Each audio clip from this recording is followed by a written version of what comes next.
Well, I guess let's get started. Alright. So, last time, you all found your way across the plains of the world that you weren't even entirely sure existed up until quite recently, to the City of Doors, Sigil. And, well, spent pretty much an entire day wandering around, getting a feel for the place, and kind of taking in the sights and sounds of this interplanar metropolis, for lack of a better term. Having been shown around by one of the locals and done a little bit of business, you ended up finding your way to an inn and securing rooms for the evening. It is after your long rest, as you wake up the following morning, we pick things up. So, what are you doing? Did I ever get a bonds or anything from Bahamut? Not in a direct sense. You certainly received the kind of divine reassurance that tends to come with any communing with your god, but you don't feel that there was a particular message spoken to you. Alright. Gonna get up and come on down to my room and wait for everyone. Downstairs and get some eggs. Okay. So, yeah, the two of you make your way down and grab some breakfast. What's everyone else doing? Down drinking. All right.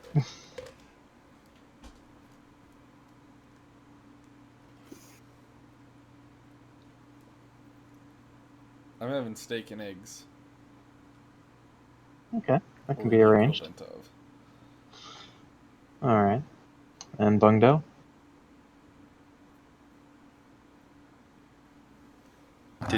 Oh my god, I was fucking muted again.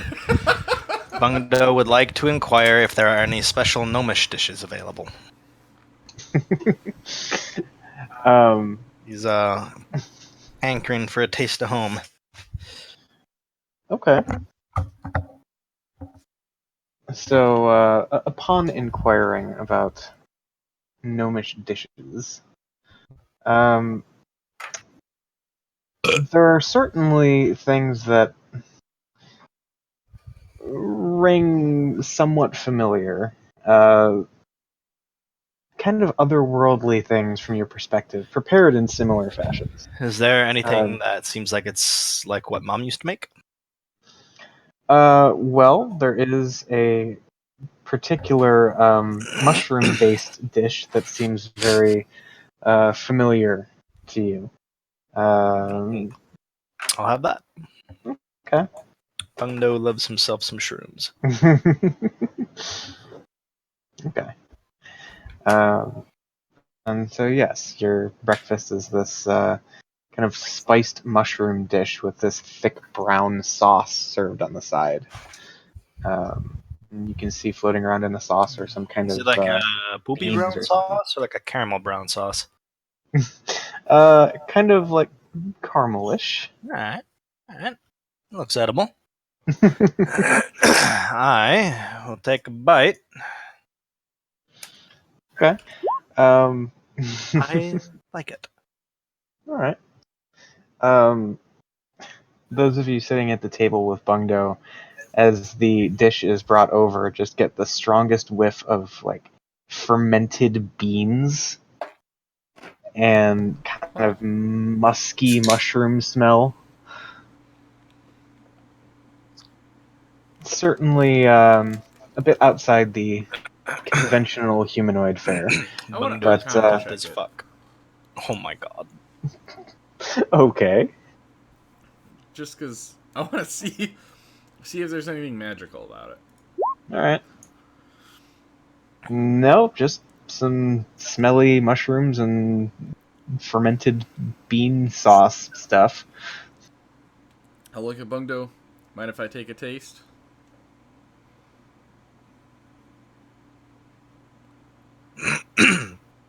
Bungdo looks at him, just kind of shrugs.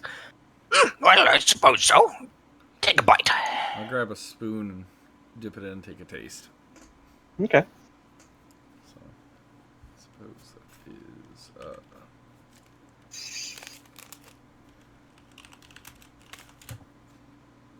Yeah, not bad. A lot like the shit they used to make for us kids in school. Yeah, it does kind of have some familiar flavors to some of the subterranean mushrooms that a number of your dwarven peers probably would have made several meals from. All right. I'll just say, hey, thanks. That's not bad.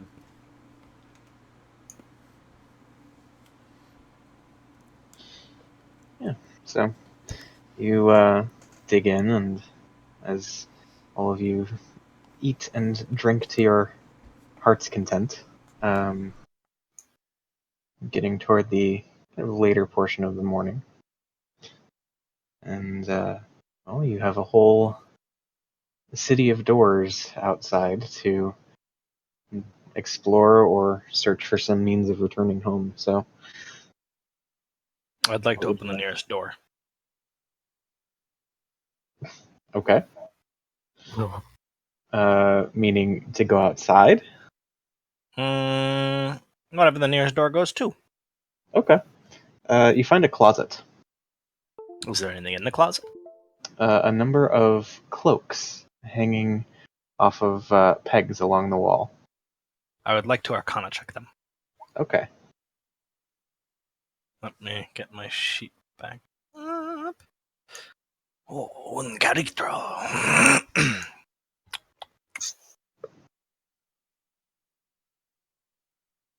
right. You do get the sense from one of the cloaks that there is some sort of light enchantment on it, to sort of the degree of maybe being something for cloak-related convenience.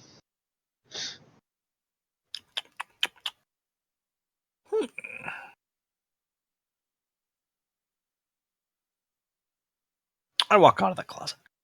Okay. I won't steal it. I'm a good guy. All right.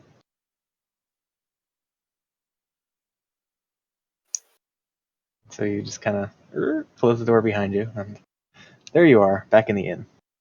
Mm-hmm. Okay. He's a curious individual. All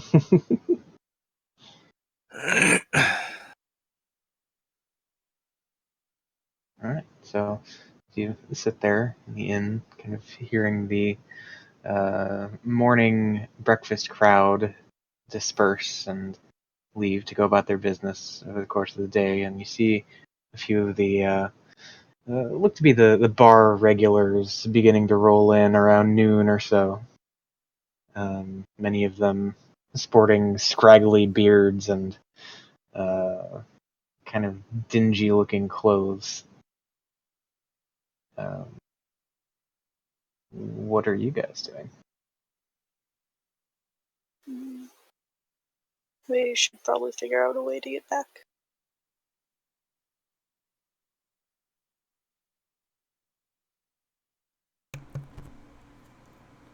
Yeah, I would like to get back home soon.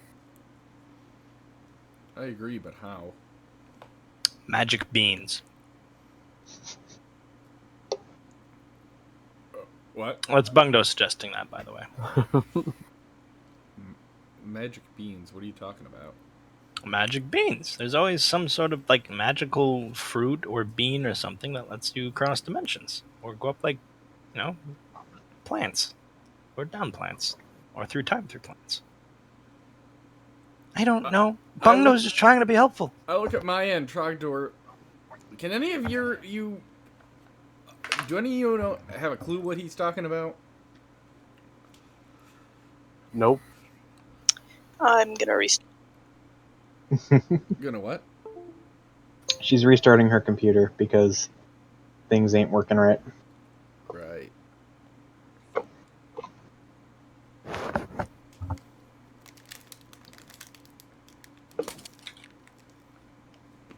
Well, I have no idea what you're talking about, Bungdo, but if you think this will work, where do you think there would be fruit for us to buy that's magical? Well, I suppose we could start at a starfruit vendor. I don't even have to look at Trogdor to know that he's super excited. About what? A starfruit vendor? Oh boy, oh boy, oh boy. Addicted. I shrug and say, alright, let's go.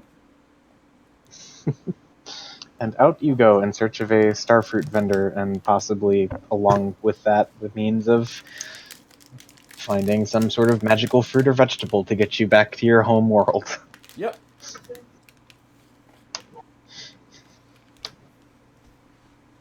Alright. So as you venture out into the city, go ahead and make investigation checks just to sort of find your way in a timely manner.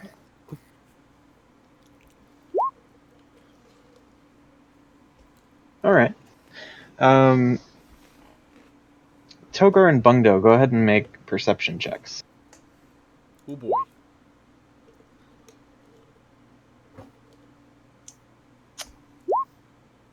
Okay. I am aware. So as the two of you are kind of asking around for directions, you see Trogdor begin to sort of wander off down the road, seemingly distracted, but yeah. Yeah, I'll follow him. Okay. What's Bungdo doing? None of us know which way we're going anyway. We might I as well just go. suppose following him.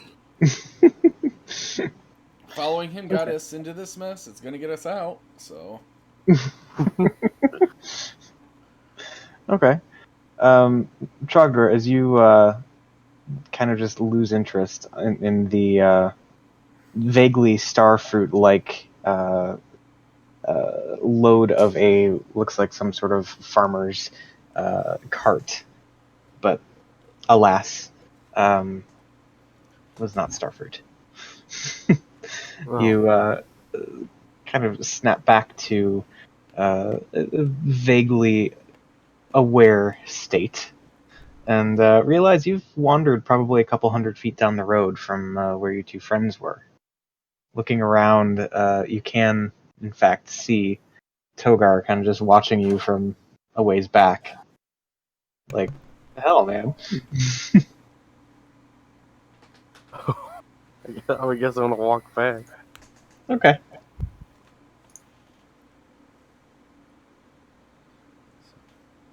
And I obviously see that, right? Yeah. Okay. Yeah. When he gets up by me, I'm like, what are you doing? We walk out and we're gonna go get some starfruit, and you're like going the wrong direction, man. I don't know, I guess I got distracted and just got lost in the crowd. Well, here, and I summon my mage hand and like essentially kind of grab his wrist, and I'll kind of be tugging him along with mage hand. All right. I'll just say, follow the hand. Okay. So after that minor delay, with the information that Togar and Bungdo gleaned from their brief conversations with some of the locals, you don't really have much issue finding your way to a particular part of the market district where there are all sorts of fruits and vegetables and other manner of edibles being sold.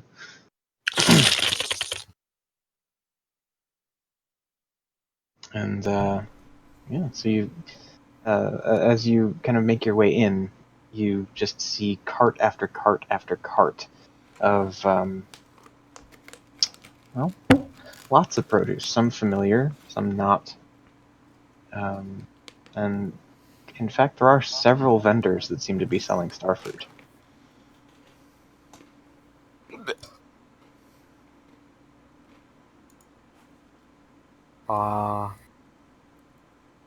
I want to go to each and every one and buy all the starfruit.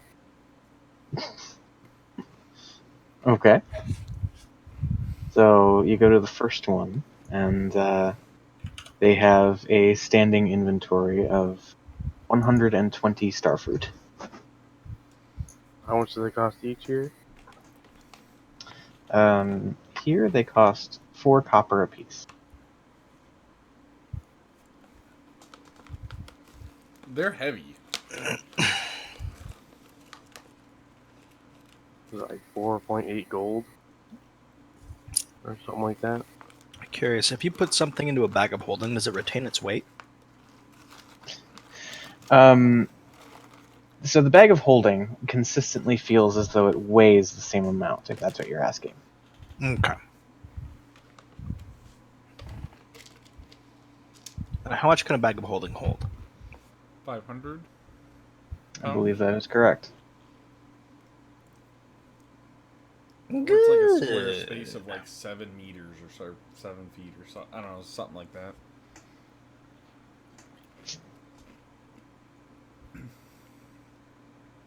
Bungner, you want the starfruit in your bag of holding? Bungdo will take some. I don't have a bag. Alright, yeah, you can start in there. All right, so you shovel out this entire partitioned area of the fruit vendors display, completely emptying out this one portion, and putting every single starfruit into the bag. 20 pounds of it. It was 4.8 gold, right? Yes.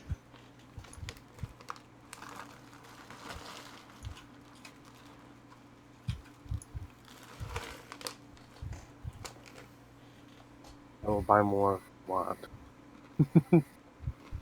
You said you'll buy more? Yeah, if I think it's a good idea.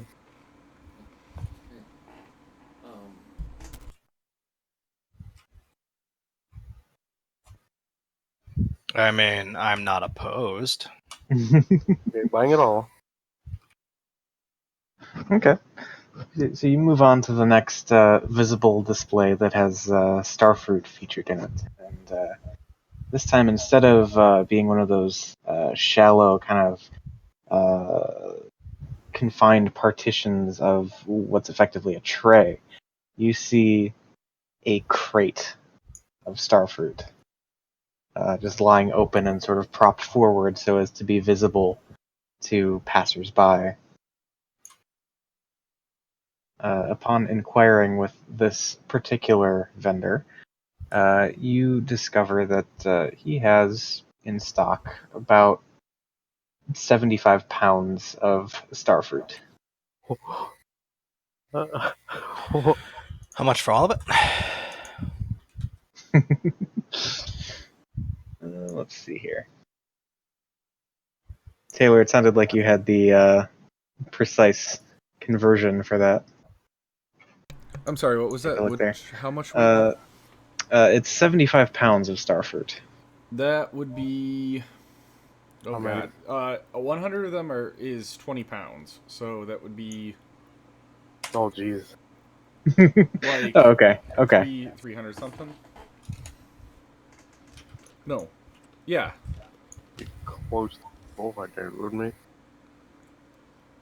Be like 375? They're point two each.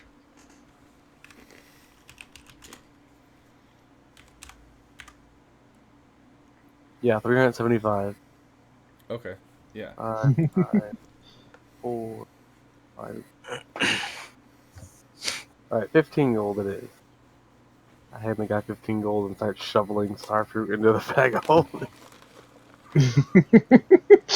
Okay. So yes, you have now purchased damn near 100 pounds of starfruit.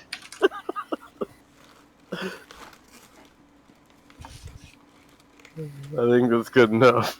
We just bought like 500. All right.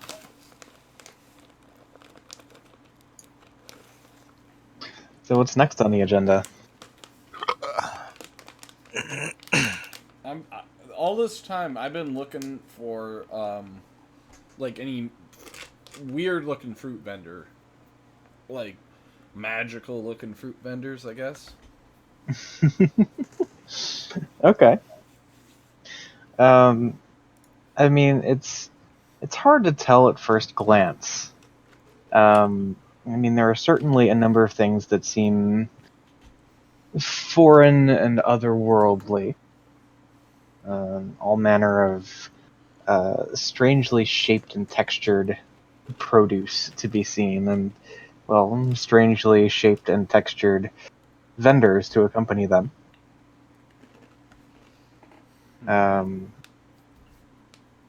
Yeah, I mean, you see, it looks like a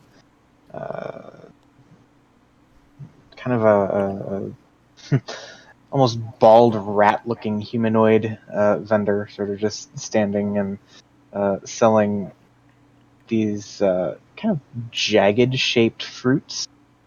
They almost seem as though they've been like snapped or fractured off of something. They don't behave like a normal, kind of soft, juicy fruit might behave. So it's like a He stick. stole them. Sort of. Hmm. You see another one, kind of a taller, bald-headed humanoid, very pale, kind of lanky looking, standing at a small cart and selling um, something that bears a vague resemblance to like coconut type things, but where there's just a bit of kind of straw-like fuzz on a coconut. These things are fully, they look like hairballs, but you can see at the very center of them there is some sort of dense core to them. So they're long-haired coconuts. That's what they look like, yeah. All right. I'm gonna nudge Trogdor and say, "Hey, Trogdor, check that thing out," and point at the long-haired coconut. What is it? I don't know. You think we should buy one and check it out? If you want. Well, the reason I say that is I don't have any money, and I keep spending money that you give me. So don't give me any more money. Just pointing this cool-looking fruit out. Would you want to try it? Yeah, I'd give it a shot.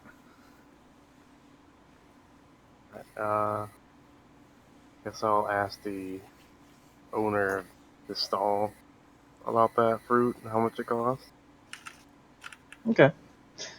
He tells you that one of them would cost you a silver. Wow, what a cuck. I'll buy it and hand it to Togar. Okay. So as the vendor kind of hands you one of these roots, perhaps, he just kind of grabs it by the long, scraggly hairs on it and kind of just holds it out to Trogdor.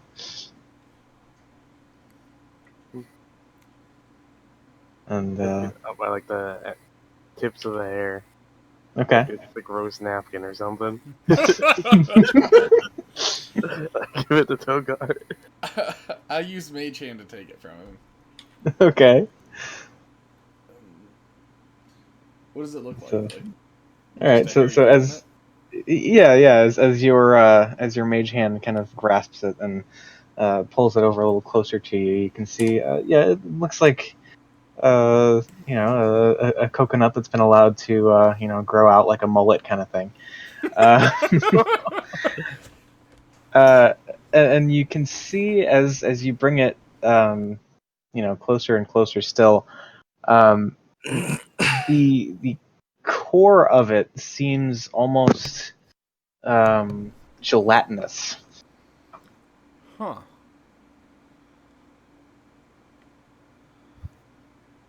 You. What if I give it a little squeeze with the mage hand? Anything? So and instead of kind of holding it by the hairs, so to speak, you're actually just full on like palming the fruit thing and Yeah. squeezing. Okay. Yeah, it kind of gives and like retains the shape of the hand as it presses in. Does it feel like it's about to pop or anything? It feels kind of just malleable. Like, it doesn't seem necessarily like it's something with like a membrane, like an egg yolk or something like that. It just kind of seems like one squishy mass of Oh, it's something. like Play-Doh, basically. Sort of. Yeah. Okay. I said, "Oh, look, Traktor, this thing's cool." I'll kind of like squish it a little bit with the mage hand. Okay. Try eating it. All right. I want to give it a sniff. What does it smell like? All right. As you smell it, it has this kind of conflicting aroma to it. It's simultaneously kind of sour smelling. Oh. What?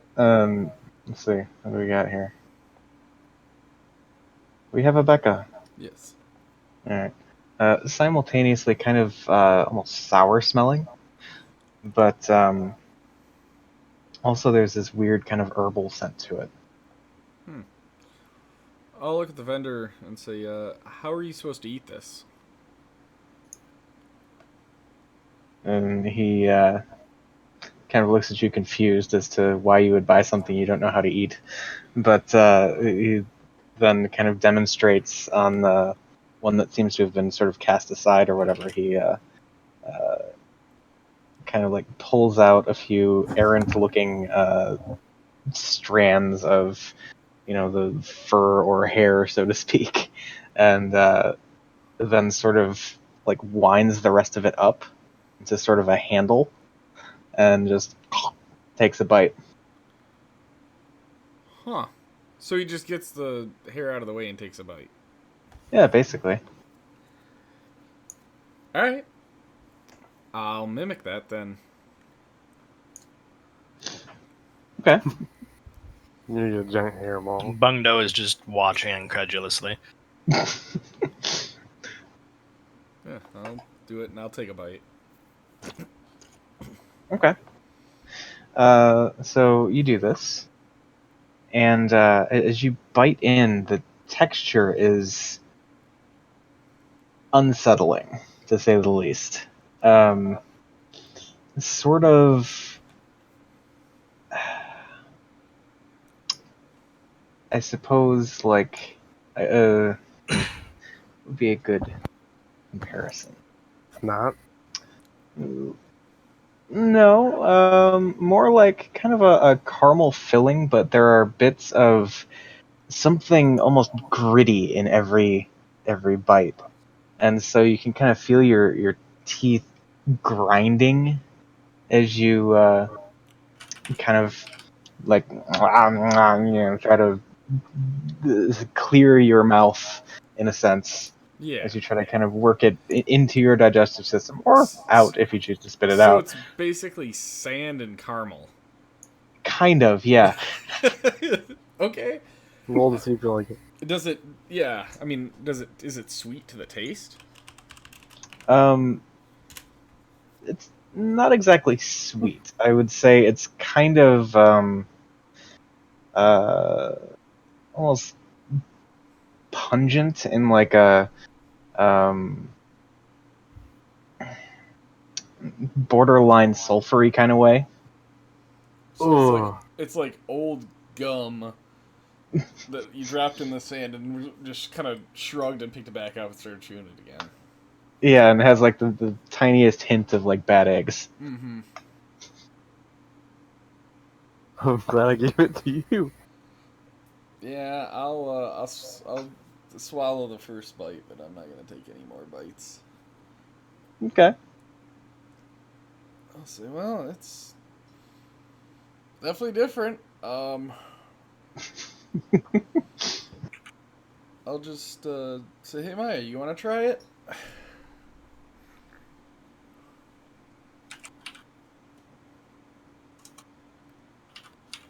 Rip Maya. Indeed. Thing. Alright, Okay. Please hold. I thought she was here. Or everything was working.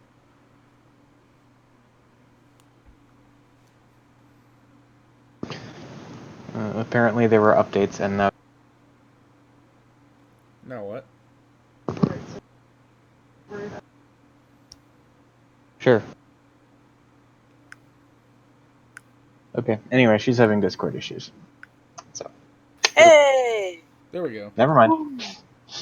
Liar!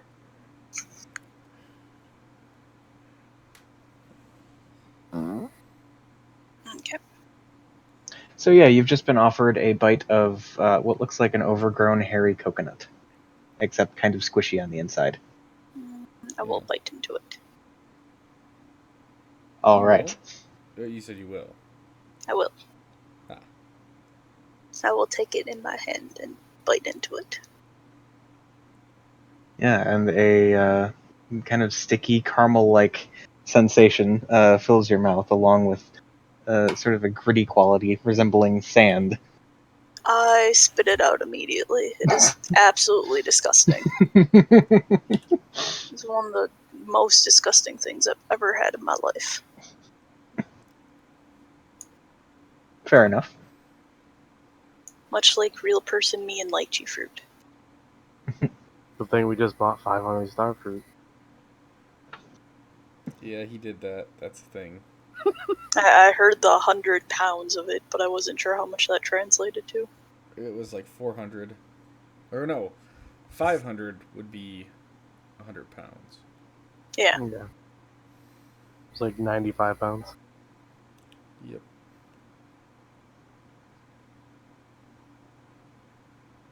So yeah. What else?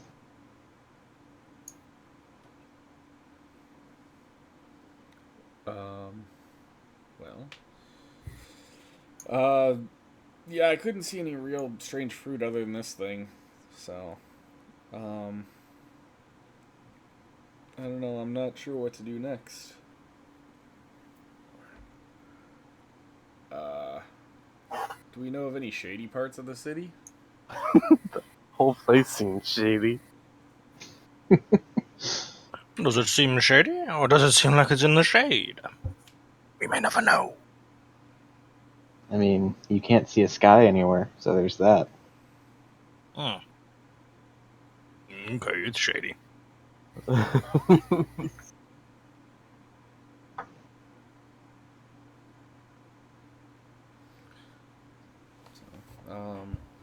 Well, I'm sure you could find your way to such a part of town, should you be motivated. Yeah, let's find our way to a kind of shady part of town. Let's do that. Okay. Why? Like not a guild hall, but like a guild section Oh, that we were gonna go to. There is an entire guild district, yes. well, we'll go there then.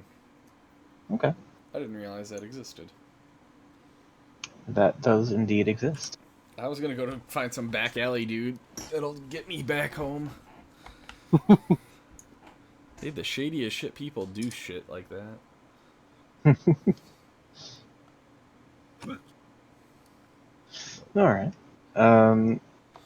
Go ahead and make another investigation check, everyone. Well, I done shit the bed on that one. No. I found it. You investigated the shit out of that thing. I found it. So, with the help of Maya, you are able to not only find the what's known as the Guildhall district, but you get the sense that probably one of the best places to start would be the one of the many merchant guilds in said district, as a number of higher ups, important folks in these guilds tend to traverse the plains pretty regularly. And so your chances of finding someone who either has been to your home world or knows how to get there would be pretty high. Let's try this one. They look pretty big and important. Okay. So, I will point out one that looks big and important. like a guild hall that looks big and important? Yeah. Okay. Alright. And, yeah, all the halls in this particular part of the district do seem to be almost palatial in scale.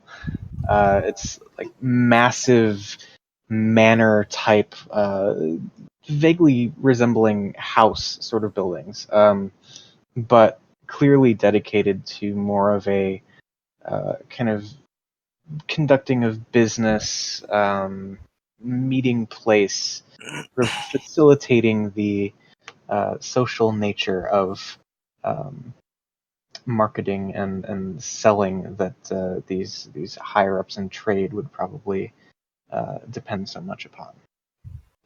So as you venture toward this particularly large building that is decked out in all sorts of um, like finely crafted metallic statues that seem to almost meld with the facade of the front facing wall.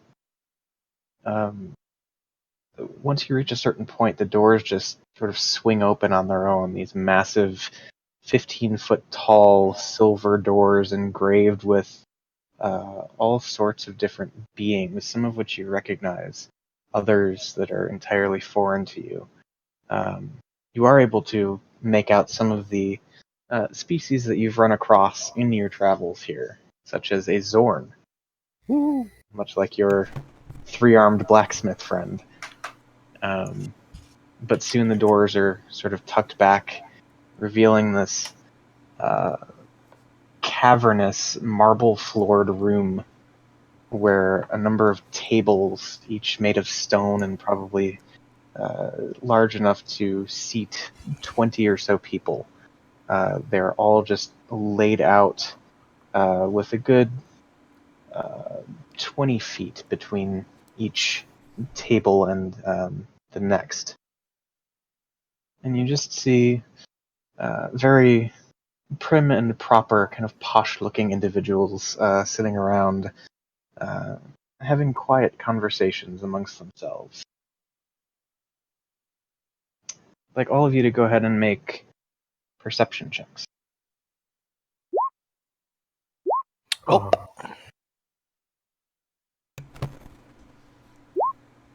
I perceived it. Okay. So, as you're all sort of taking this in, kind of at the same time, Trogdor, you get this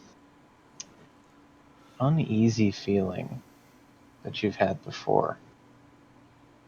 As Togar, you look over at one of the nearest tables and see a familiar face. Innes Blackwell. I knew it. Wait, like The- Blackwell?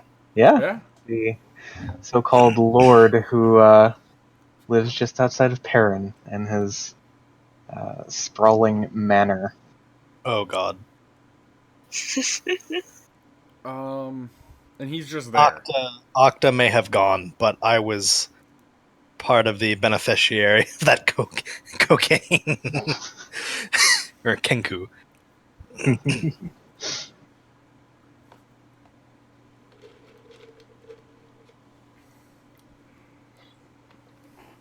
So Togar, you see Blackwell sitting at this table.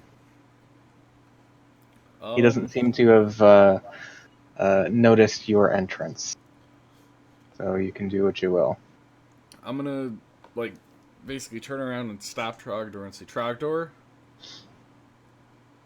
What? Blackwell's up ahead. We need to use him to get back home, though. I thought I smelled his stink. Be nice. Because right now we've got no other way back home. Fine. But only because of the situation we're in. And when we're back, don't just turn on him instantly. This is not the time or the place to make an enemy such as him.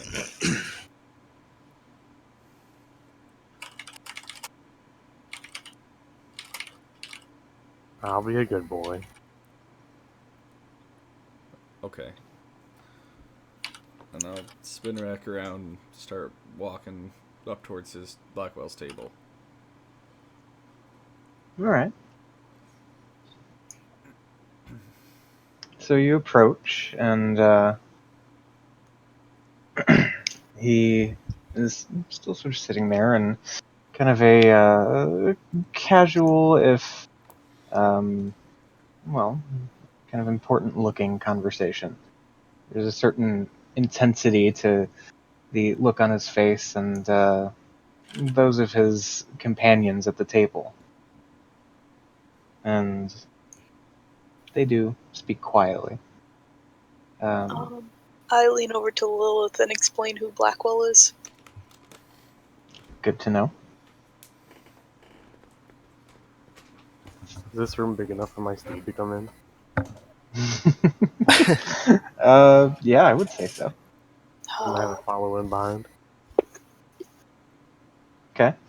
So yeah, you proceed through the large silver doors, and as you do so, with your mount following behind you, you see a pair of armored figures sort of converge from the outer edges of the hall. And seeing the rapport that you have with your steed, they each sort of put one hand on your shoulder, your now massively black armored shoulders, and say, I'm afraid that thing will have to wait outside. I look over to the Drake in what, Draconic? Or Mhm. prehistoric? Oh, Celestial. yeah, It's celestial. Yep. And I just jokingly say, it looks like they're scared of you. I just And gently. Or go ahead. the steed just responds, wouldn't be the first time. And Mungdo chuckles. Out loud, though. I'll turn around and just gently pat my steed on the snout and then tell him see him later. I toss him a starfruit before he disappears. Yeah, are you disappearing it, or are you just like leaving it outside? I'm gonna, after I've had it snout and tell it I'll see it later, I'm gonna snap my fingers and make it disappear. Oh, I gotta give you the starfruit first! But after he gets the starfruit. Oh, okay. That is perfect. Cute. Okay. Starfruit, so cute. And as Trogdor snaps his fingers, the platinum drake just sort of begins to dissipate into a fine silvery mist, settles along the ground before seemingly just seeping down into it. And as you do that, the armored figures kind of return to their posts at the perimeter of the room.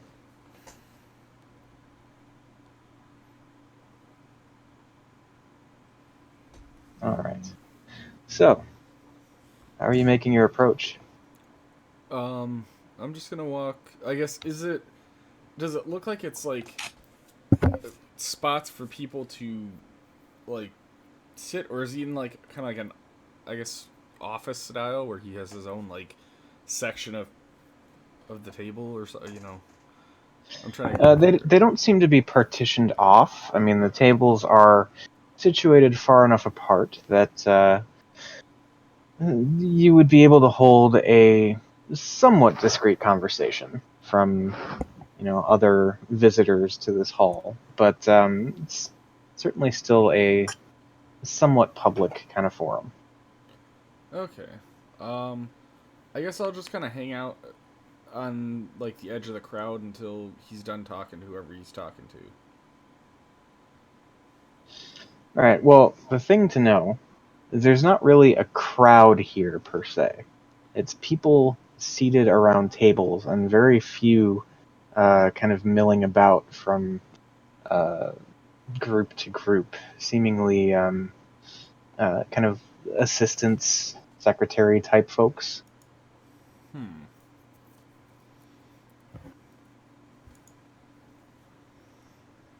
Oh shit. Is there any seats at the table, the same table as Blackwell, but like across from him? Not directly across, but yeah, he doesn't have a full group of 20 people assembled at the table. So yeah, there are some empty ones. I just want to find the nearest seat on the opposite side of the table to him and just kind of leer at him without saying anything. Okay. So, as Trogdor walks over and pulls out a chair, and it squeals across the floor in a very attention-grabbing sort of way. Everyone at the table just stops and looks over at him. And a lot of them sort of squint their eyes. This look of, what the fuck are you doing? Before one of them looks over at Blackwell and says, "Another time then," and just disappears in a puff of black smoke. A number of the other... has produced flame. What? 'Twas a joke. Oh. Okay. I thought Eric was done talking, so I started speaking, and then I realized he wasn't done talking, and I felt bad. I mean, it wouldn't necessarily be the weirdest time you cast Produce Flame, so, No. you know.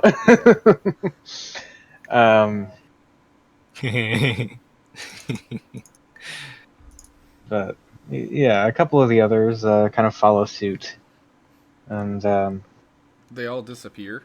a number of them do. Some just stand up and walk away, and one of the last kind of lingering ones looks over at Blackwell and says, "Friend of yours?"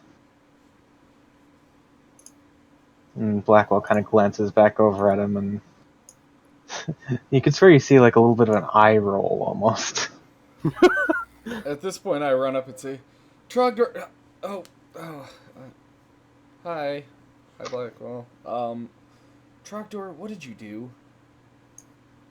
Well, I mean, I just sat down.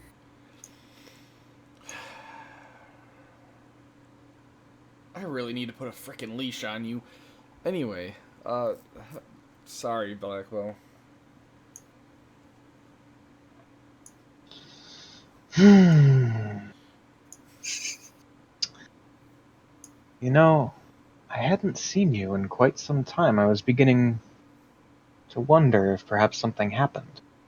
Oh yeah, something happened. A lot of stuff happened, actually. Well, obviously something happened. Now we're here. Yeah. Where the bloody hell this is? Well, if you've not yet been informed, this is Sigil, City of Doors. Sort of an interplanar trade hub of sorts. And a frequent stop of mine. So what brings you here? Well, we went in a portal because of that one, and I point at Trogdor. And then we ended up fighting some king and getting to some main city. It was a long, convoluted journey, but then we used a tablet that he found. I point at Trogdor again. And then we wound up here, and then he came over here, and he, yeah, he was the reason. So, yeah, Trogdor.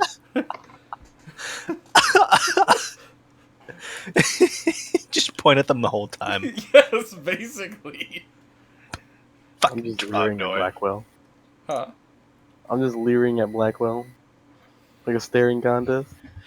But, I hit Trogdor with my staff, just like a on the back of the head.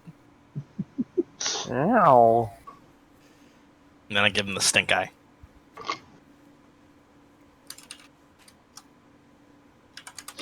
I say, but yes, we've been here for a couple days, but we've been trying to find a way to get back to the material plane. Moreover, Astian.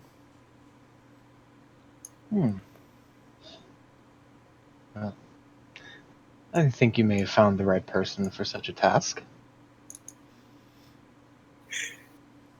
Okay. That's what we were hoping. We indeed.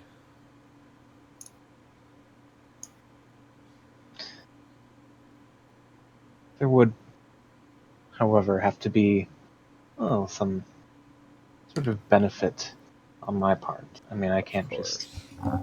Money? Starfruit? I think your benefit would be keeping us as comrades. We've worked together before, and could work together again.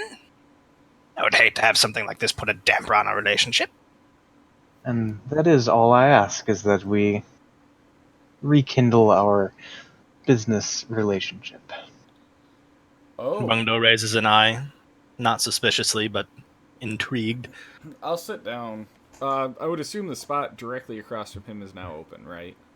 Yes, it is. I'm gonna sit down directly across from him, and I'll kind of lean towards him and say, "Are you talking about the last business that we were on?"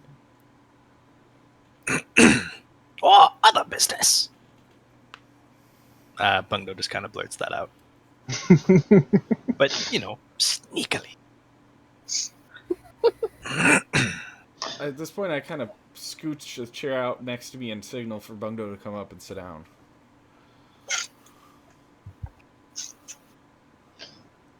Well, yeah, Bungdo does. Of course. Just so you don't have to be behind us yelling. Well, I mean, how far away were we? You weren't too far, but still, you're at the table now. We can.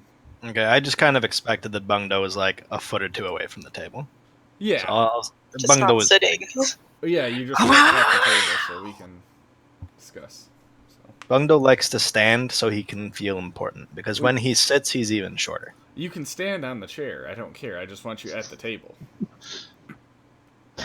Yeah, point of order probably would have been Bungdo's, I don't know, maybe bridge of his nose and up probably would have been visible over the table, if that, up until this point.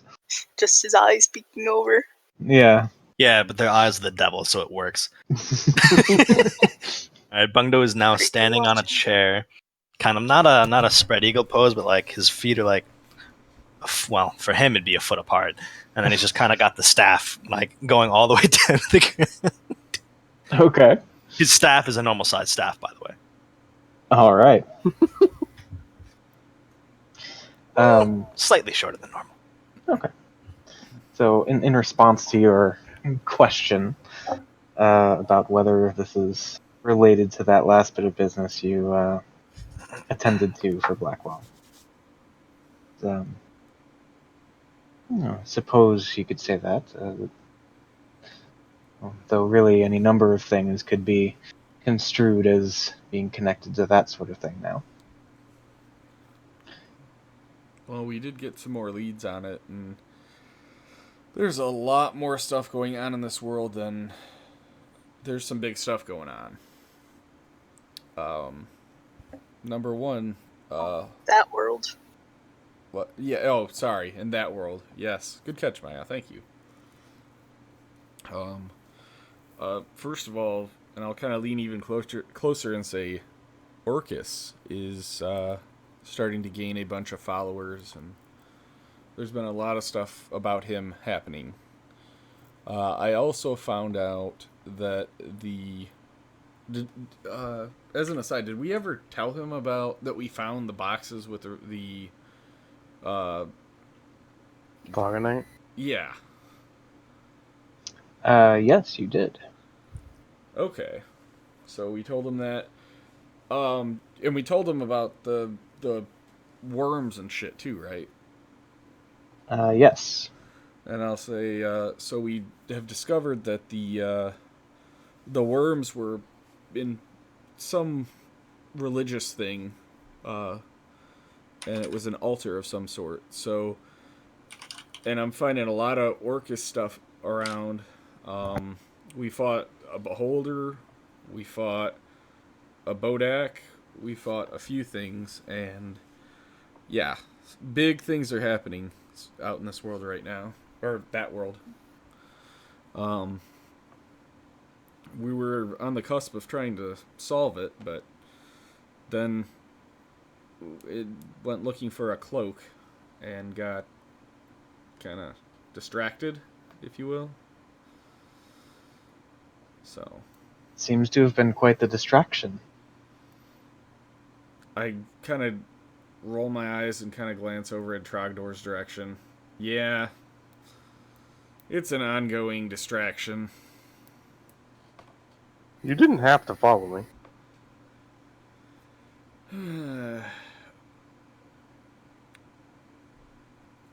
I look back at Blackwell and just say, regardless, I would be willing to, if it's part of the same cause, I would definitely be willing to help.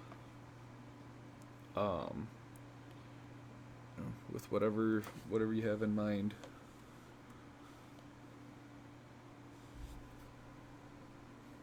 Well, that sounds quite agreeable.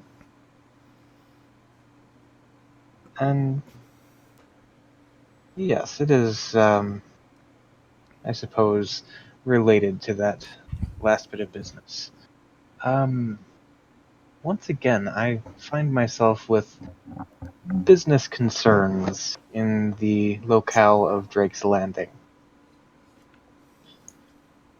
Again, things there lately have been a bit quieter than I like. And, well, suffice it to say that I know there's something there that I need retrieved. And given that you've proven your trustworthiness thus far, seems, well, perhaps like fate that we should be reunited in such a convenient circumstance. Yeah. That's actually kind of a coincidence. We were on our way to Drake's Landing, prior to getting, going through our latest adventure. So, that would be perfect. But you were on our bus.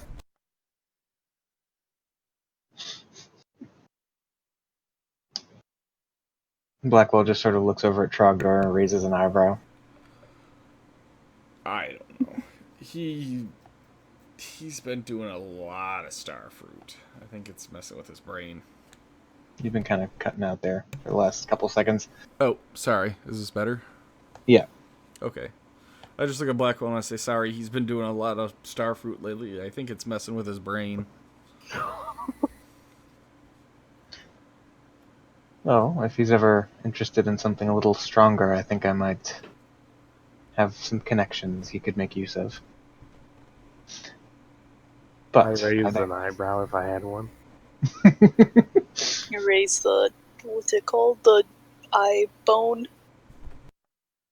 Your brow bone. Yeah, that one.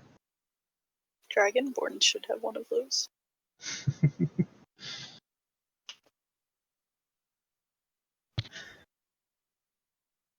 And yes, so Lilith, having been seated along the table somewhere, has taken in this conversation, and having only a basic knowledge of who this Blackwell character is, some rich supposed lord who lives outside of some tiny town, back in your homeworld, after now being in Sigil for a day. You can't forget the most important part, that he's not human. I mean, that's what Trogdor says. I said it too. Thank you very much. Well, And I'm the one telling her, so I'm including it. Okay. What's not human then? What is it? he's demonic of some sort. Yeah. We shall see again. So is Trogdor just using Divine Sense in the middle of this conversation? Yep. Okay. Yeah, there is a decidedly fiendish presence there.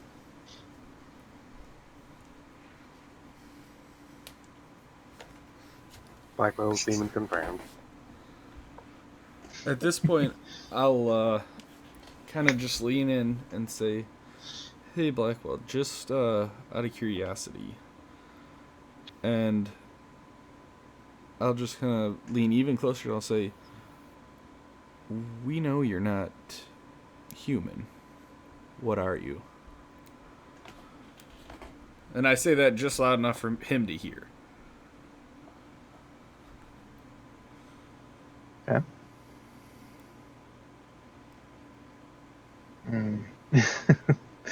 He sort of chuckles and says, "Well, I have it on good authority that you're not human either."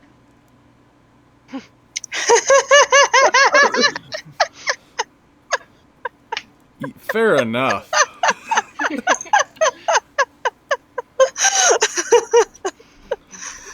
Fair enough. Maya is laughing uproariously at that. But just, as a businessman, I always like to know who or what I'm dealing with. And it came to my attention as of last time, thanks to somebody that... At this point, his eyes kind of dart over toward Trogdor before returning to you. Yeah. But, yeah. He sensed something. And it's, I have no problem with working with you. I just want to know, have all the cards on the table. You know who we are. Except that one, and I point at Lilith. You don't really know her yet, but neither do we.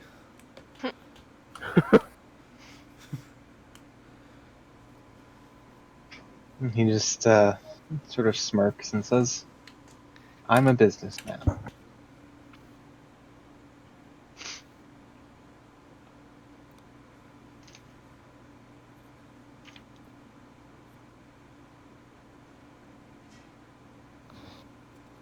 Did you cut out? I heard him. I am not Yeah. hearing him. Can you hear me now? Yes. He just says, "I'm a businessman." Oh. Of the demon variety. Kind of shrugs. Fair enough.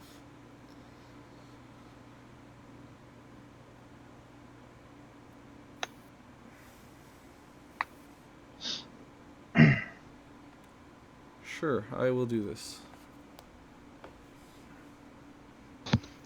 What are you doing? Going to Drake's Landing and retrieving Or did he want us to retrieve something?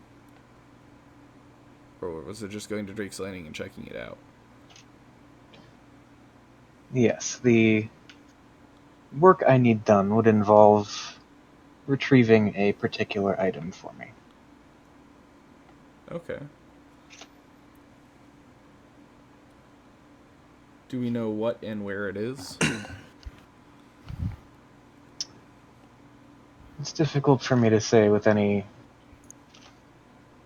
particular accuracy, though it must be in the locale of Drake's Landing. But I'm looking for a particular magical artifact.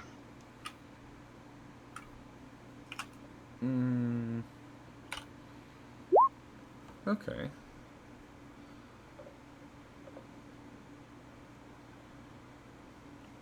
And as Bungdo is sliding a little envelope across the table, Blackwell raises an eyebrow and takes it and tucks it into his cloak to be read later. I put on the same look that Blackwell just had and kind of look at Pungdo. What? I'm a businessman too. I was simply taking care of a task. Okay. I just didn't expect you to just, Godfather style, slide it across the table to Who him. wouldn't want an extra gold in their pocket? Okay.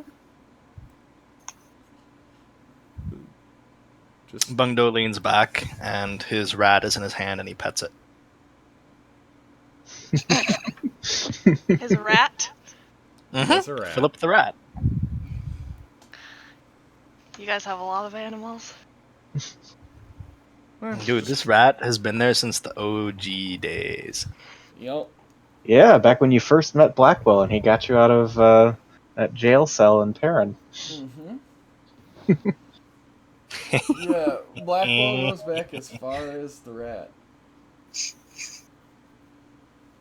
Such an accomplishment. Yeah. Now we'll see who lives till the end. But anyway, yeah, I'll retrieve whatever you need. What do you know what this artifact looks like? It is an old tome, weathered by centuries of heavy use by some interesting characters in the history of magic. My ears perk up at him telling me this.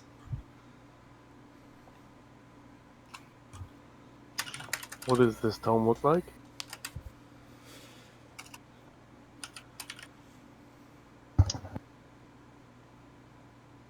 It seems to be. It has the appearance of weathered, worn, frayed leather along the exterior, and bears a lock across the front.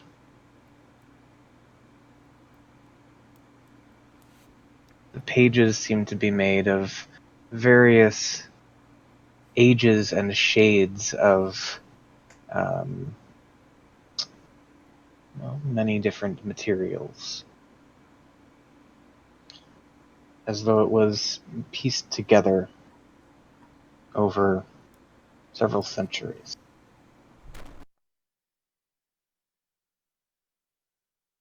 I must. Hmm? Good.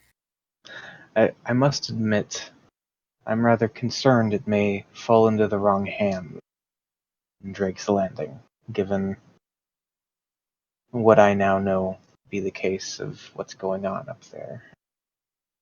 Well, I think it would be in all of our best interests to take that piece off the board.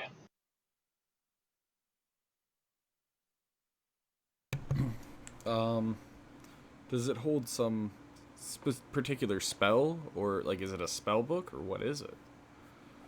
I'm a magic user. It may be of use to us in aiding you further.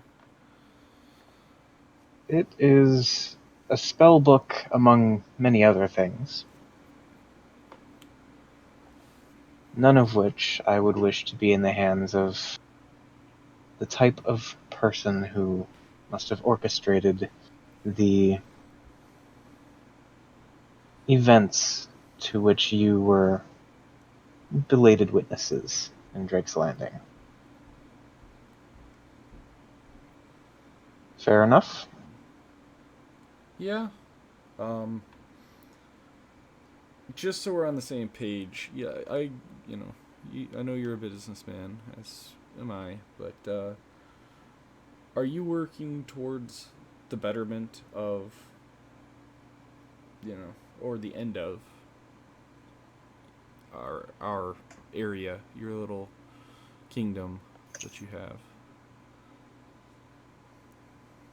I want nothing to befall my beloved hometown or my manor just outside of it. And, well, I don't suppose the betterment or decay of any particular area is the end goal of my endeavors. I believe that should these goals be reached, the entire civilized world would be better off. Okay, that's all I needed to hear. I would like to insight check him. Okay. I would too. Mm-hmm. All the insights.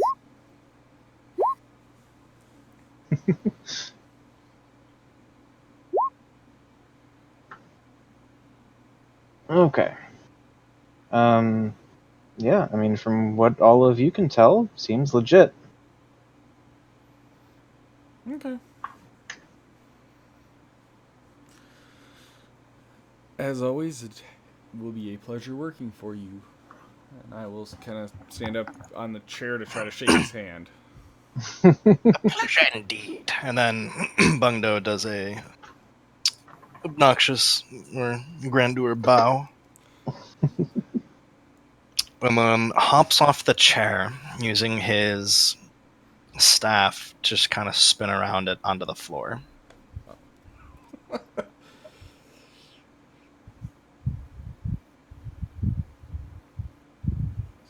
Does Blackwell take my hand? Please hold while I plug in my... Gotcha. I just wanted to see As what you I would. can tell by how we got cut off at the end there. Yeah. Alright. Muchos Betteros. So, yes, he does, in fact. And he says, one last thing. Given that this is a matter of extreme importance to me and, well, to many others, I would ask that one of you subject yourself to a sort of, insurance on my end. What kind of insurance? A simple spell that would ensure you remain motivated.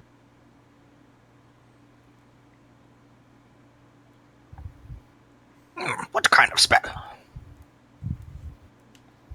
I mean, my biggest goal is getting to Drake's Landing and figuring out what's with all these cultists of Orcus.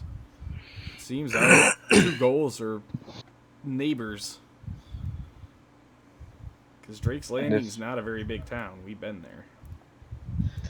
And if that's the case, you have nothing to worry about.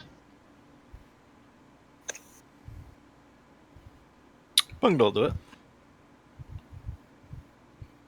All right. But Bungdo also says he has to know exactly what it is. Yeah, I would like to know as well. Relationships are founded on trust. I trust you to do a spell that won't injure me, but I'd like to know what it is. Just as I would expect you to trust me to get the job done. All right. He tells you that, depending on the dialect you speak, you may have heard this spell referred to as either Gesh or Geas.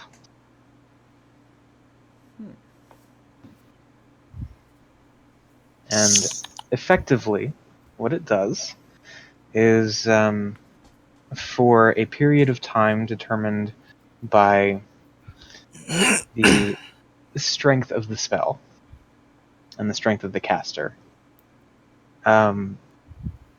the target of said spell is compelled to follow through on a particular action deemed by the caster. Doing anything that would oppose that goal, like directly oppose, would subject the target to a risk of painful correction. Yeah, Bungdo's fine with that. What is the exact term, and how long are we gonna have, though? You will have 30 days.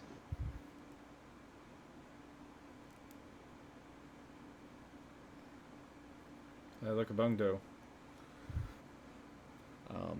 Seems okay to me. How far away are we gonna be able to get from Drake's Landing, or are you able to get us into Drake's Landing? Oh, I'm sure he has his ways.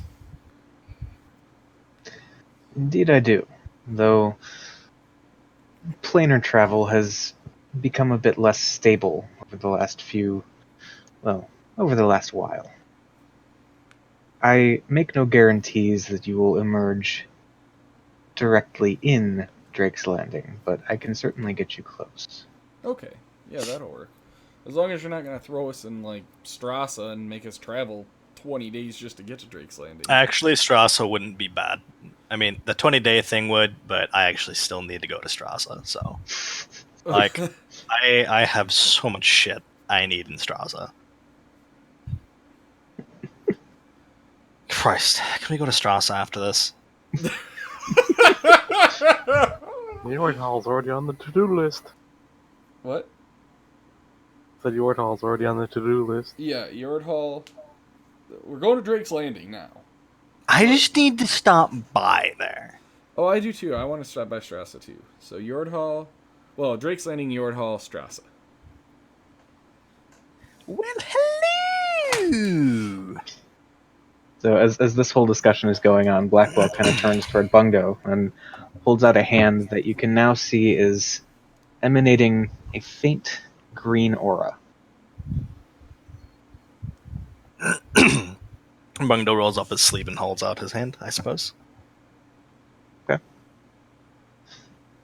And since you are willingly subjecting yourself to this, I'm not going to force any kind of saving throw. And yeah, you just feel this kind of chill just wash over your body for just a moment. And then nothing. It's seemingly harmless. What kind of saving throw would it be? Let's have a look, shall we? That would be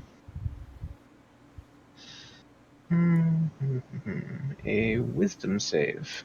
Oh, dope. I would have been able to gnome cunning that. Seeing him cast some really fucking advanced spell, I'm gonna pull out the necklace with religious.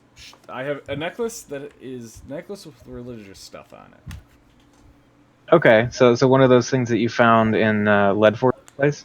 Yes, and I'm gonna say, by the way, on a somewhat related note, do you happen to know what symbols these are or who these represent? You seem to have been around for a while. I found these in a related instance of Orcus. He takes one quick look at them and says, yes, they are all derived from some rather ancient symbolism associated with Orcus and some of his followers.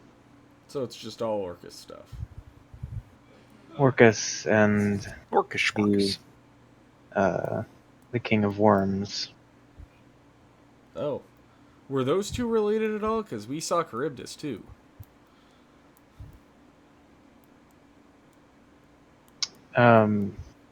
He seems a bit confused at the nature of that question.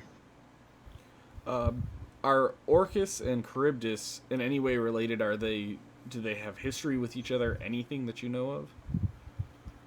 I don't believe so.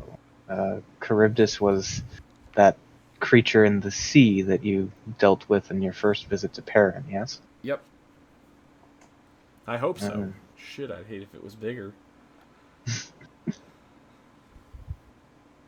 They don't have any connection of which I'm aware. Okay. And I'll keep the whole.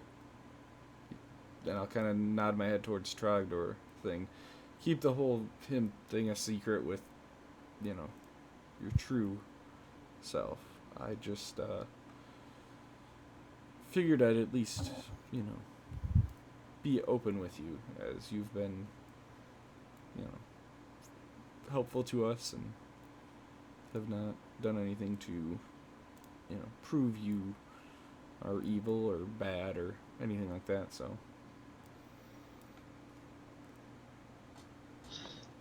All I seek is equitable trade. So, shall we go home? We shall. And actually, equitable trade, my parents just opened up a brewery back at home.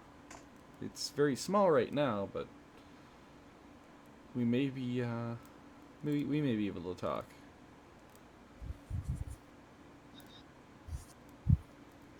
I think that may be possible. If you seek investors or something to that effect, I could certainly be of help. Okay. We'll talk later. I'm gonna have to check in on them and see. But Real Very well. curious. Not a character. Is there a bank of some sort in any of the larger cities like Strassa? Yeah, it does tend to be kind of localized, the banking system in the current kingdom as things stand. Kind of a regional thing. So there would be multiple, essentially, think of it as branches to the Bank of Strassa, but then there'd be a separate entity for, say, Ramsgate. There are a few specialized businesses that cater to the needs of the particularly well off, possibly among which may be Blackwell. But yeah, it's kind of to answer your question, it's a very regional sort of system.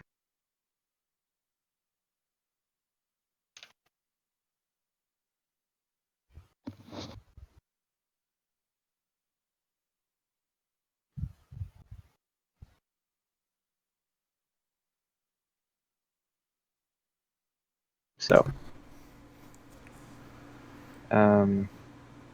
was there anything you wanted to do with that information, or should we? Well, I mean, it's not like I can do anything with it now. It was just Right. for the time that we do get there. Okay. So, Blackwell kind of looks around and just says, "Shall we get back to the task at hand then?" Indeed. sure. I nod. Yay, we're finally going home. He then looks down at his left hand and removes one ring of the 3 that adorn it. Kind of looking this silver ring with a number of blood red gems encrusted into it. He just holds it out, and you hear him whisper something. And right then and there, you see this tear seem to appear in thin air, opening to the deepest, darkest, blackest black that you have ever seen. The opening stretches to the size of, about 10 feet tall, 5 feet wide. I grab Tex and say, "Nothing ventured, nothing gained," and I jump in just like last time. I turn to Blackwell and ask him, about how much would something like that go for? Wouldn't you like to know? Indeed I would. Otherwise, I don't think I'd be asking the question. I'm already in. We'll talk after you've made your first million. Very well. I'll talk to you then. And then I do a flourish and jump through. Okay.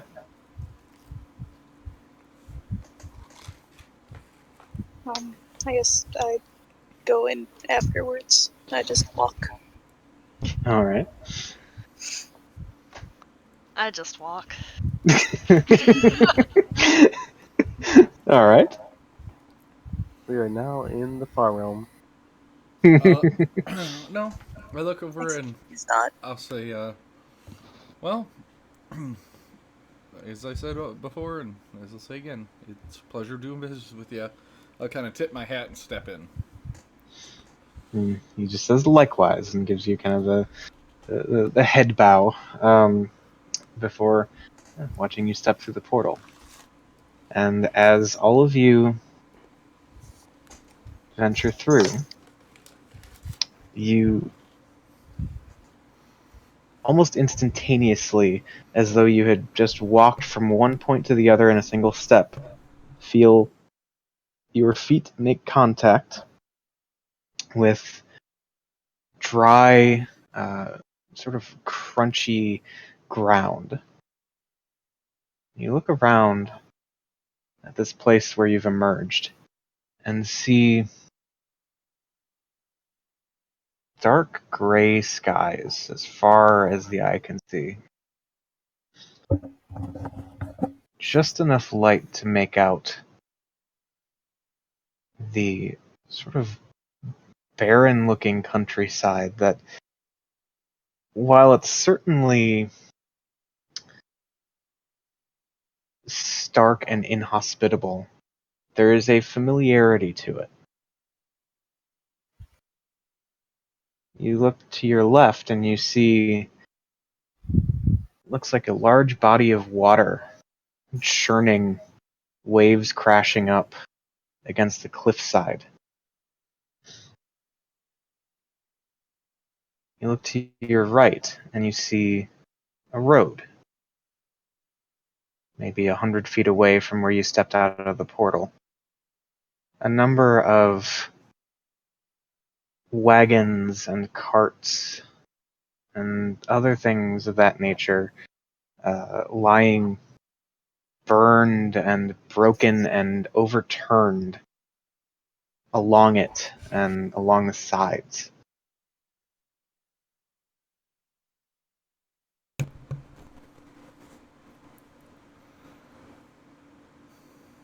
You look around, searching, listening for anything that would remind you of home.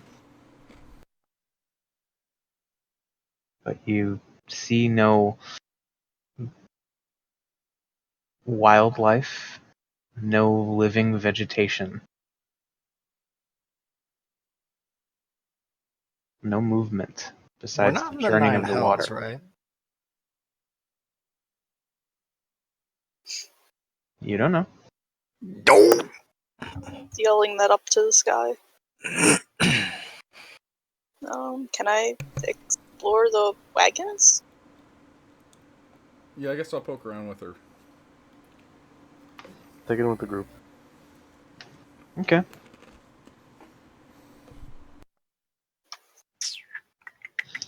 So you head over toward the road. Sorry, real quick. I have dark vision. Can I do a perception check? Yeah.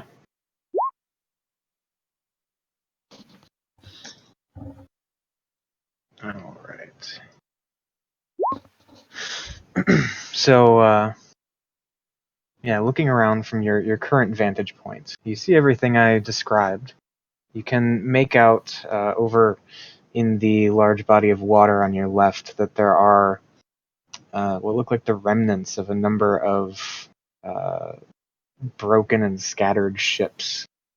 Lots of fragmented bits of driftwood floating around, as well as even a few masts visible sticking up out of the water.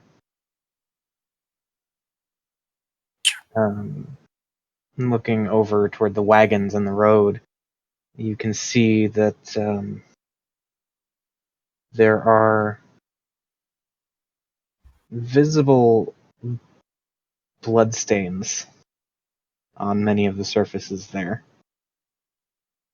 though no sign of anything that would have left them. I quietly bring it to the attention of the others.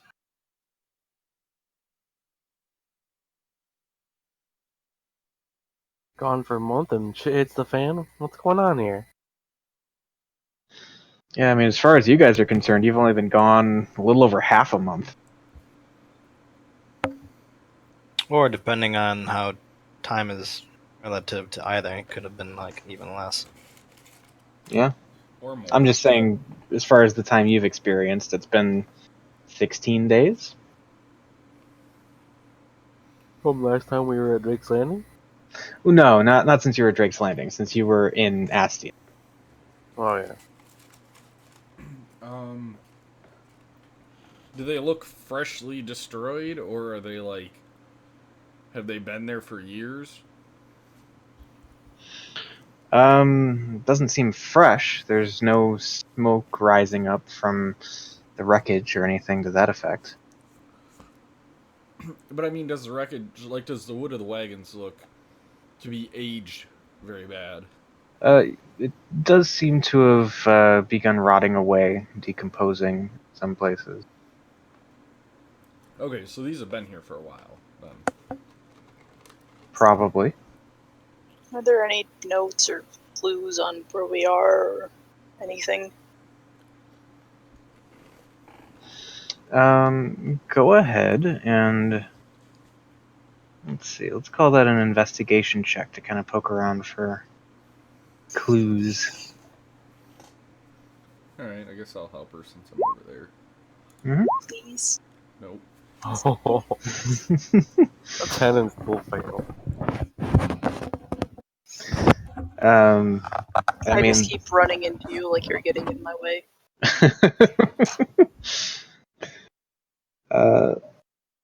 the closest thing to a clue that you're able to find is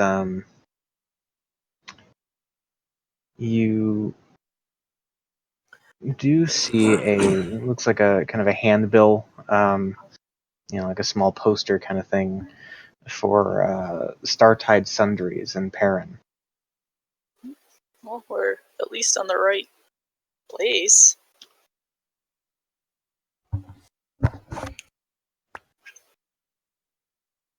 Are the wagons open? Or are they like locked? Most of them are not only open, but they've been dismantled to some degree. Seemingly with some animalistic ferocity.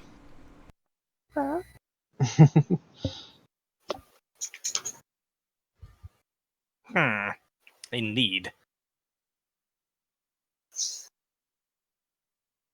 Is that flyer or whatever it is dated?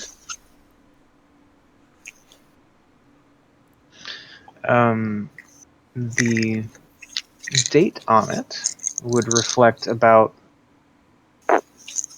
um, 2 months after you left. Oh, jeez.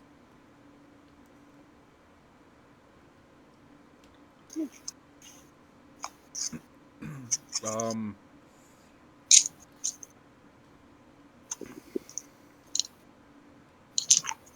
Shit. I pull out the. I run over to Maya and I'll reach in the bag of holding and pull out the sending stone that she has. My orb of sending. Yep, that one. Mm-hmm. That is linked to. Oh god, what's his name? Hemomancer. Naren. Mm-hmm.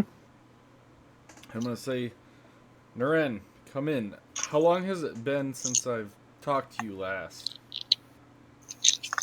We're in Drake's Landing. It's messed up. That should be Well, about we're all I not can say. in a city. Okay. Yeah, you get the point across. Yeah. There's no response. Oh, he did.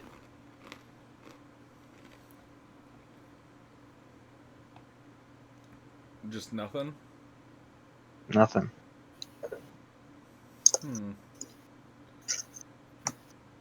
Um, I look at Maya and say, I'm gonna hold on to this for a bit. There's no response from him. Okay. We need to probably get to Drake's Landing. I think something bad happened. Yeah. Back over to the road and head north. Bungdo, can you turn into a horse? Is there any carts? Are there any carts that are not broken? I mean, I can turn into a rhino. Elephant? Do we have a compass? Well, I mean, I guess we follow the ocean for the road.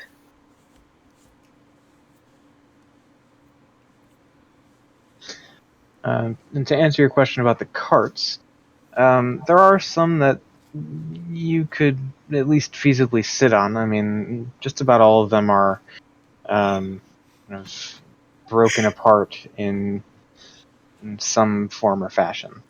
But there are a few that still have 4 wheels and some semblance of a surface to sit on if you wanted to go that route. Eh. I guess we'll just do Bungdo with the rhino. Okay. Summoning my steed. Okay. Do I see Blackwell anywhere around here? Did he come with us? It would seem not.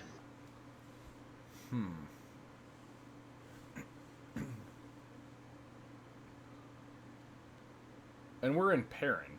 Or at least that's where the thing said, right? Yeah, that's what the handbill said. It was for Startide Sundries, which is the business run by the gentleman who gave you your first bag of holding. Oh! Before I turn into a rhino and I get up, set up to carry it, can I look for secret compartments in the wagons?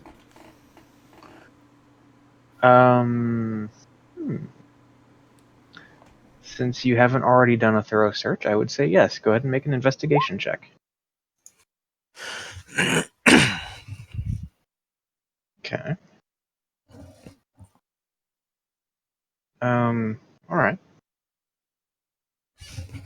So, looking around, kind of poking through the remnants of these wagons and carts and such, you do eventually come across one that has a kind of a false bottom to the chest that's installed under the driver's seat.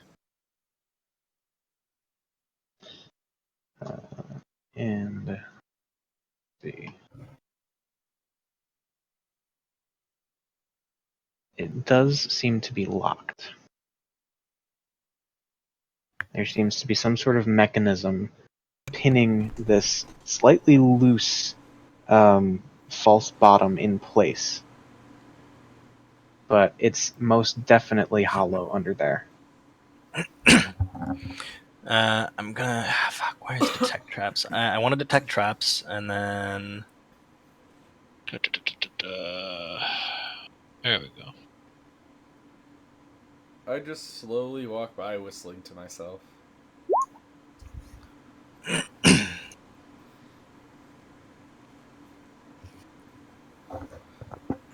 Are there any traps? There do not appear to be any traps. Okay. I ask, you have. So I call out to the whistling asshole. Oi! You have lockpicking tools, don't you? Oh, what? Yes! Yes, of course. The bloody hell over here. I need your help. Okay. I'll walk over. I have him open it for me.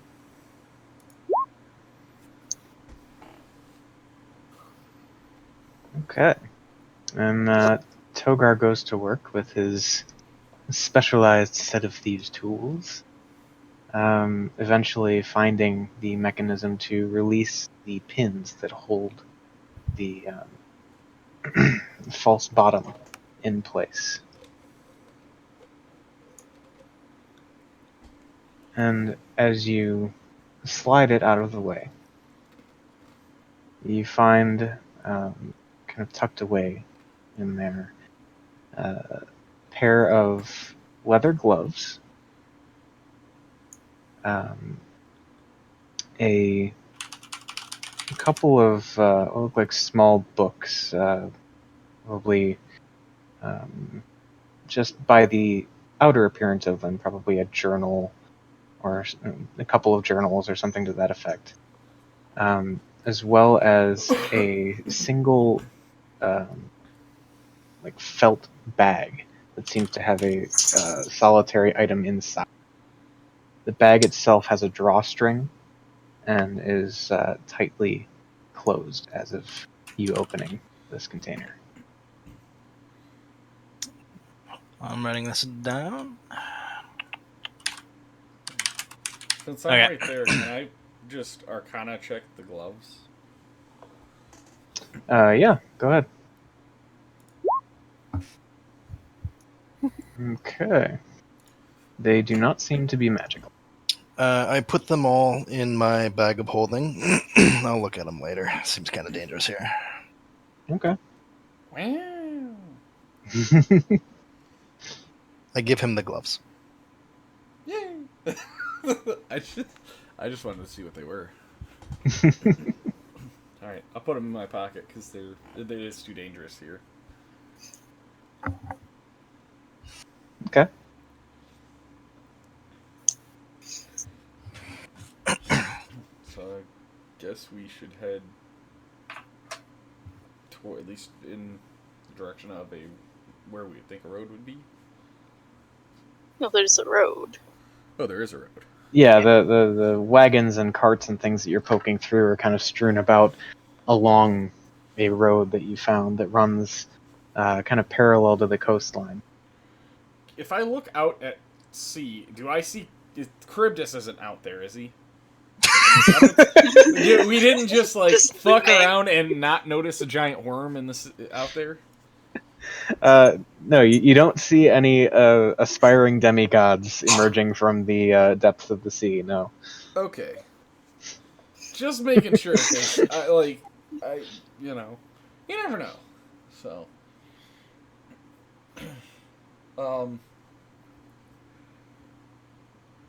have I ever heard of the Foundry? Or, sorry, not the Foundry. Oh, we're just, like, on a road, right? Yeah. You are on a road We're that not- runs along the coast. Do we know which way is what? Coast is, We're on the coast, so Oh, okay, gotcha. So I want it's the north, coast on it's my coast to the left side. left, then. Yeah. Gotcha. Okay. Yeah, we should probably head out then.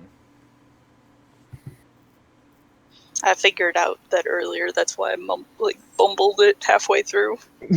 Oh, okay. I'm like, oh wait, We have a coastline. Yeah, it took me a minute to realize that too. I gotcha. I mean, I am not that nautical. I'm a dwarf, so we don't float very well. I don't know what you're talking about. Dwarves float better than anything else. We float about like rocks do. Some of us are better at swimming, or in our case, floating with style, but yeah, for the most part, we sink. Indeed. All right. So you strike out heading north, or what you think to be north. Yes. Are we... Obviously, during all this time, Trogdor's been over in his little world summoning his mount. Yes. Bungdo, do you want to rhino and we can get there faster? Yeah, I turned into a rhino after the whole thingy. Okay. So, as you summon and or turn into and or merge with animals or beasts or whatever, as the case may be, and strike out for the north, where you presume Drake's Landing to be. Do we all have seats? I'm a raven. Oh, okay. Yeah, I was gonna say that's what I figured. That's the merging part. Oh, okay. Yeah. So she's a raven. Bungdo's a rhino. Trogdor can take care of himself with the steed, so that just leaves 2 people on Bungdo, which is feasible, I think. Yeah. Even so, I would think even if the raven wanted to ride, it's a raven. It's not like it's like 500 pounds. Yeah. It can just sit in Bungo's head. Yeah. Eat bugs I'd off definitely Bungo's do head. that. All right. So you head north, and the day kind of drags on. You travel as long as you can really continue on for 1 day's worth of walking, barring the risk of exhaustion, of course. If you'd like to run that risk, you're more than welcome. In this post-apocalyptic area, I think I'd rather not chance it.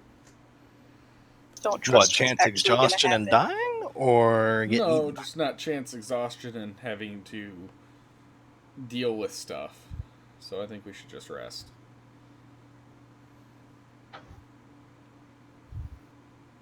Okay. All right. So is that the consensus of the party? Yes. Rest. Yes. Okay. So, yeah, you set up a But camp. really, we all know nothing's gonna happen because Aura's here. Well, yeah, I mean, what's the worst that could happen? I should swap all of my attack spells out for just utility spell. So I'm out for RP spells. Yeah, so you're kind of traveling through sort of a flatland type area, at least along the left side of the road. Along the right, there is a moderately thick forest that kind of frames the road. Where would you like to make camp?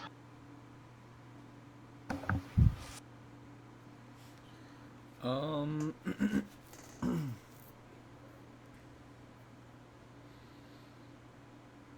don't know. There's not like any.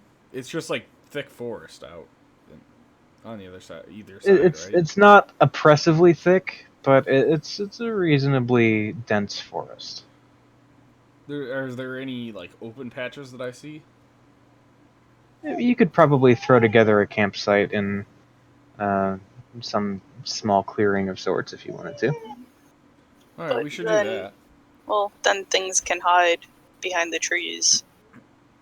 That's sort of the trade-off, isn't it? It's either, Yeah. We're hidden and they're hidden, or Yeah. nothing's hidden. But most of us have dark vision, so that doesn't really matter. Thanks. Yeah. Still a majority have dark vision. Barely. So, well, No, maybe Trogdor's steed can take watch. I think it does too, doesn't it? Yeah. It can alert him if anything happens. Well, yeah, it speaks mentally to him. Exactly.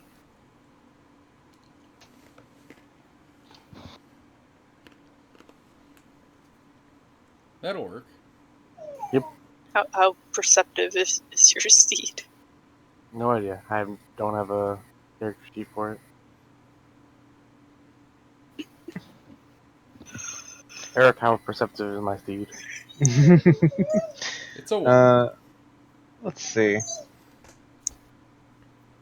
Eric, What? we have 2 whining dogs now. They are concerned. They're concerned about his perception. I mean, that's fair, right? Yeah. Passive think- perception of space. I could also have my raven keep watch, because it can wake me up. Just have all the, I don't know, pets take watch. Because they won't just sit and whine and whine and whine. Yeah, And squeak. and squeak. Squeaking. Pete. He's a dog. He has Sadie's toy. Okay. But anyway, to put things in perspective, your mount Trogdor, you at least don't think it would have a negative modifier if you were to have it keep watch. Not That's sounding something. too confident in that. I'm pretty sure you would have a negative modifier if you kept watch, though. I think Bundo does too, doesn't he? Have a what? Negative modifier for... What is that, perception? Perception? No. Oh. I have a negative modifier for... Oh, fuck, minimized it. Athletics. Strength. Oh, strength, yeah. Yeah. Okay, I knew you had one, I couldn't remember what it was. He's a gnome. What do you think it is? That's offensive. Bodybuilding gnome. That's racist. Rolling for the mount. And at 11. Good. Yeah, so you'd probably need 4 watches to cover the night. The Mount and the Raven, or all of them. They don't sleep. Well, I only need 4 hours, so I can do 4 other hours. There is that. Mount, then Raven, and then you. Lilith. Okay. Or it could be Lilith, Mount, Raven, Lilith. Why? Because, I mean, wouldn't that give you enough? That'd give you half of a rest. I mean, but why would I split it up? No, I'm saying it could be you for, what is it, 4 hours each? Yeah. So it'd be you, the Mount, the Raven, and then you, because you're fully rested already anyway. But why do we need more? Why? Yeah, why would it be split up? Is what I'm asking. Yeah. 4 it- hours, 4. 2 hours, 2 hours.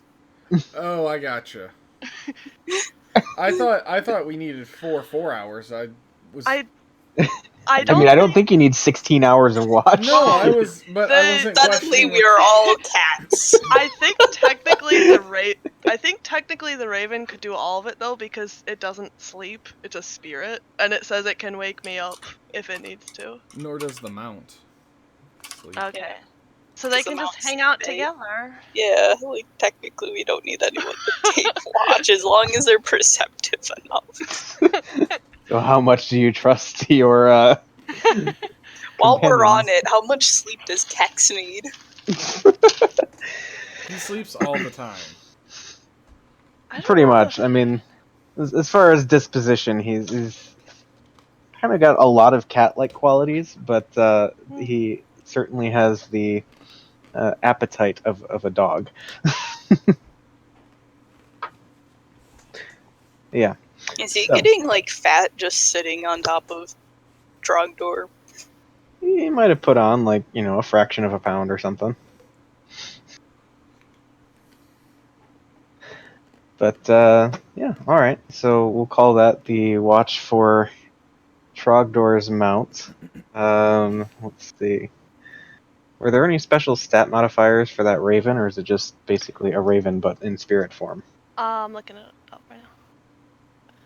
Yeah, it's just a raven, so it has +3 to perception. Damn! Okay. So, yeah, go ahead and roll a d20. We'll add the 3.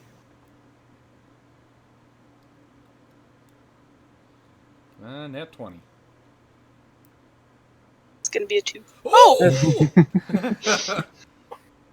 Sweet. Alright. Raven's All got the this. nat 20s tonight. Yep. I mean, do you want fewer nat 20s? Nope. I'm just appreciating it. Keep the nat 20 level up there. Okay. So, you set up camp for the evening and all kind of drop off into sleep, as it has been kind of an exhausting day, interplanar travel and lots of walking and whatnot. So, yeah. Kind of in the darkest part of night, suddenly Lilith is jarred awake by her raven.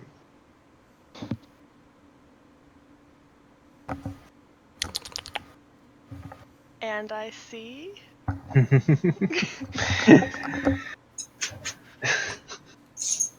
Nothing. Just squeaking. There is just squeaking. You see a doggo. Oh, And a I pet pupper. it. I pet both of them. I think we might need to take a quick break. But you will see something. Dun, dun, Cliffhanger. dun. Yeah! Well, go after the squeak!